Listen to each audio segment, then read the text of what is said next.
ಅದು ಟೇಬಲ್ ಮೇಲಿದೆ.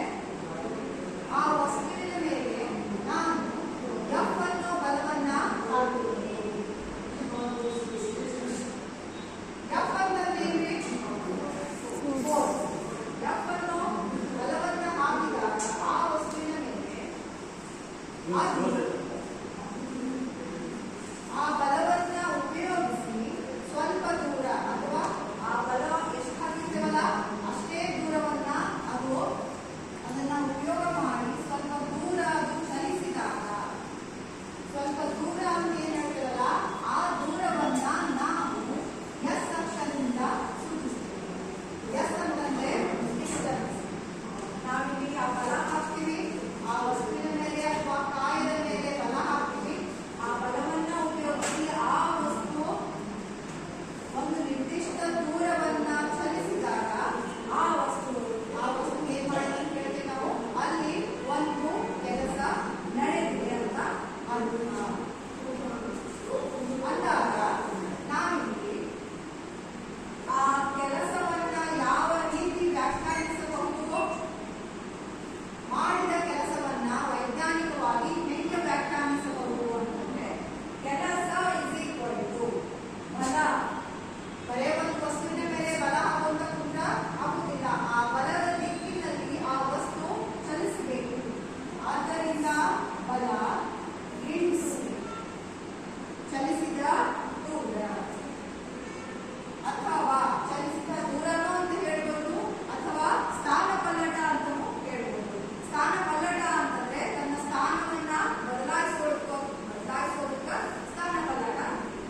ನಾನಿಲ್ಲಿ ಚಲಿಸಿದ ದೂರ ಅಂತ ಬರೀತೀನಿ. ಬಲ ಎಫ್, ಚಲಿಸಿದ ದೂರ ಎಸ್. F into S. ಕೆಲಸವನ್ನ ನಾವು ವರ್ಕ್ ಡನ್ ಅಂತ ಹೇಳ್ತೀವಿ. W is equal to F into S. ಈಗ ಕೆಲಸದ ವೈಜ್ಞಾನಿಕ ಅರ್ಥ ನಿಮಗೆ ತಿಳಿತು, ಹೌದಲ್ಲ?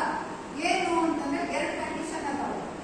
ಎಲ್ಲಿ ಕೆಲಸ ನಡೆದಿದೆ ಅಂತ ಹೇಳ್ಬಹುದು ಅಂತಂದ್ರೆ, ಒಂದು ವಸ್ತುವಿನ ಮೇಲೆ ಬಲ ಪ್ರಯೋಗ ಆಗಬೇಕು.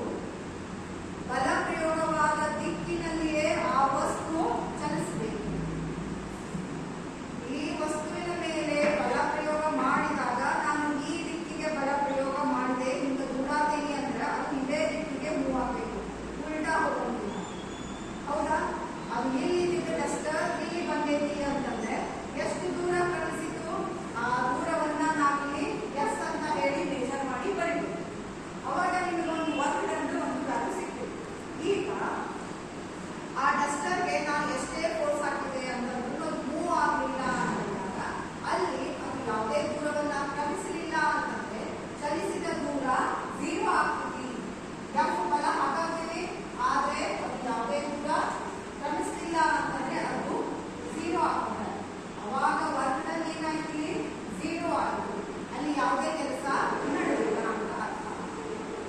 ಈಗ ವೈಜ್ಞಾನಿಕವಾಗಿ ನಾವು ಹೆಂಗೆ ವ್ಯಾಖ್ಯಾನಿಸಬೇಕು ಅಂತಂದ್ರೆ, ಕೆಲಸ ಅಂತಂದ್ರೆ ಕೆಲಸವು ಬಲ ಮತ್ತು ಸ್ಥಾನ ಪಲ್ಲಟದ ಗುಣಲಬ್ಧ. ಕೆಲಸ ಅಂದ್ರೇನು? ಬಲ ಮತ್ತು ಸ್ಥಾನ ಪಲ್ಲಟದ ಗುಣಲಬ್ಧ. ಅರ್ಥ ಆಯ್ತು? ಕೆಲಸ ನಡೆದಿದೆ ಅಂತ ನಾವು ಹೇಳಬೇಕಾದ್ರೆ ಎರಡು ನಿಬಂಧನೆಗಳು, ಅದರಲ್ಲಿ ಏನಾಗಿರ್ಬೇಕು? ಎರಡು ನಿಬಂಧನೆಗಳು ಏನಾಗಿರ್ಬೇಕು? ಎರಡು ಕಂಡೀಷನ್ ಅಲ್ಲಿ ಸ್ಯಾಟಿಸ್ಫೈ ಆಗಲೇಬೇಕು. ಮೊದಲೇ ಕಂಡೀಷನ್ ಏನು? ಆ ವಸ್ತುವಿನ ಮೇಲೆ ಬಲ ಪ್ರಯೋಗ ಆಗಬೇಕು. ಬಲ ಪ್ರಯೋಗ ಆದ್ಮೇಲೆ ಆ ವಸ್ತು ಬಲ ಪ್ರಯೋಗವಾದ ದಿಕ್ಕಿನಲ್ಲಿಯೇ ಚಲಿಸ್ತಾ ಇರಬೇಕು. ಅಂದಾಗ ಅಲ್ಲಿ ಒಂದು ಕೆಲಸ ನಡೆಯುತ್ತೆ. ಅರ್ಥ ಆಯ್ತಾ ಇದು? ಇದು ಕೆಲಸ. ಈಗ ಕೆಲಸ ಅಂದ್ರೆ ಆ ಕೆಲಸವನ್ನ ಹೆಂಗ ಅಳಿಬೇಕು? ಪ್ರತಿಯೊಂದನ್ನ ಅಳಿಬೇಕಾದ್ರೆ ನಾವು ಏಕಮಾನ ಅಥವಾ ಯೂನಿಟ್ ಅನ್ನ ಯೂಸ್ ಮಾಡ್ತೀವಿ, ಹೌದಾ? ಅದೇ ರೀತಿ ಕೆಲಸವನ್ನ ಅಳಿಬೇಕಾದ್ರೆ ನಾವು ಒಂದು ಮೂಲಮಾನವನ್ನ ಯೂಸ್ ಮಾಡಲೇಬೇಕು, ಹೌದಾ? ಅಂದಾಗ ನಾವಿಲ್ಲಿ ಏನ್ ಮಾಡ್ಬೇಕೀಗ? ನಾನು ಹೇಳಿದೆ ಬಲ ಹಾಕಬೇಕು. ಈಗ ನಾವು ಮೂಲಮಾನವನ್ನ ಕಂಡುಹಿಡಿಬೇಕಾದ್ರೆ ಎಫ್ ಇಂಟು ಎಸ್ ಆಯ್ತು, ಹೌದಾ? W is equal to F into S. F ಅಂತಂದ್ರೆ ಬಲ. ಹಂಗಂದ್ರೆ ಯೂನಿಟ್ ಕಂಡುಹಿಡಿಬೇಕಾದ್ರೆ ಯಾವಾಗಲೂ ನಾವು ಯೂನಿಟ್ ಅನ್ನ ಫಸ್ಟ್ ತಗೋಬೇಕು. 1 ಅಂತ ತಗೋಬೇಕು. ಯಾವಾಗಲೂ 1 ನ್ಯೂಟನ್ ಬಲವನ್ನ ನಾನು ಹಾಕಿದಾಗ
ಕೆಲಸ ಕೆಲಸ